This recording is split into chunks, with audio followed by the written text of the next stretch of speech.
আমার নানা শখের বাগান নিয়ে আজকে আপনাদের ঘুরে ঘুরে দেখাবো। আসসালামু আলাইকুম ভিউয়ার, সবাই কেমন আছেন? আশা করি সবাই ভালো আছে। আজকে আমরা আমার নানা সবজি বাগানে চলে আসছি। আর এই সবজিটাকে কিন্তু আমরা করলা বলে থাকি। আপনারা কি বলেন অবশ্যই কমেন্ট করে বলবেন। আর এদিক থেকে অনেকগুলো করলা হয়েছিল, ভাবলাম ছিঁড়ে নেই, বাড়িতে নিয়ে যাবো। এই যে করলাগুলো আমি ছিঁড়ে নিচ্ছিলাম আর এদিক দিয়ে করলা তুলছিলাম। আর এদিক দিয়ে দেখুন আমার নানা কিন্তু অনেক ধরনের সবজি লাগিয়েছে।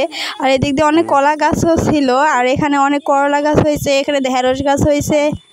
আর এই গ্রামের দৃশ্য কিন্তু অনেকেরই দেখতে ভালো লাগে। আজকে আমি, আমার বর, আমার খালাতো ভাই, খালাতো বোন সবাই মিলে আসছে নানার বাগানে। আর আমার খালাতো ভাইও দেখছেন, কিন্তু ও কিন্তু সবজি তুলতেছিল। আর এই সবজিগুলো কিন্তু আমার নানা নিজে হাতে লাগিয়েছে। আমার নানা যে জিনিস লাগায় না, কিন্তু লাগাইলে কিন্তু অনেক তাড়াতাড়ি হয়ে যায়। এটা তো অনেক ফল হোক, সব ধরনের কিছু সবজি কিন্তু আমার নানার হাতে খুব ভালো হয়। আর এদিক দিয়ে কিন্তু অনেকগুলো ভেন্ডি গাছ হয়েছিল, আর ভেন্ডি গাছে কিন্তু অনেক ভেন্ডি ধরেছিল। আর এখন কিন্তু প্রচুর পরিমাণে গরম হয়েছিল। আর বাইরে আসছিলাম, বিলের মধ্যে কিন্তু অনেক সুন্দর বাতাস ছিল। গ্রামের এই পরিবেশটা কিন্তু অনেক সুন্দর লাগে। দেখুন অনেক জায়গা ধরে কিন্তু করলা লাগানো হয়েছে। আর এদিক দিয়ে কিন্তু এটা কালাইয়ের গাছ। আর কালাইয়ের গাছ কে কে চেনেন অবশ্যই কমেন্ট করে বলবেন। আর কালাই খেতে কিন্তু দেখা যাচ্ছে আস্তে আস্তে ফুল হবে কয়েকদিন পরে।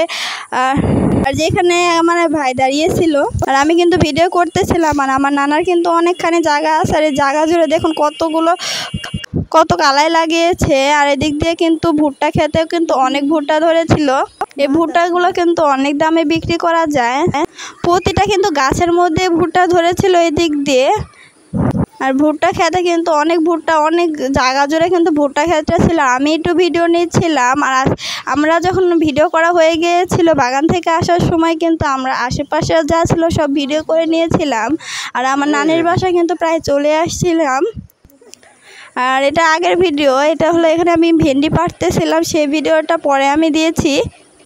আর আপনাদের কাদের গ্রামের পরিবেশ ভালো লাগে অবশ্যই কমেন্ট করে বলবেন। আর এদিক দিয়ে এই গাছে দেখুন কত বড় বড় কাঁঠাল ধরেছিল, অনেকগুলো কিন্তু কাঁঠাল ধরেছিল। এই কাঁঠালগুলো কিন্তু অনেক বড় সাইজের ছিল, ক্যামেরাতে হয়তো বা ছোট দেখাচ্ছে। আজকে এই পর্যন্তই, সবাই ভালো থাকবেন, আল্লাহ হাফেজ।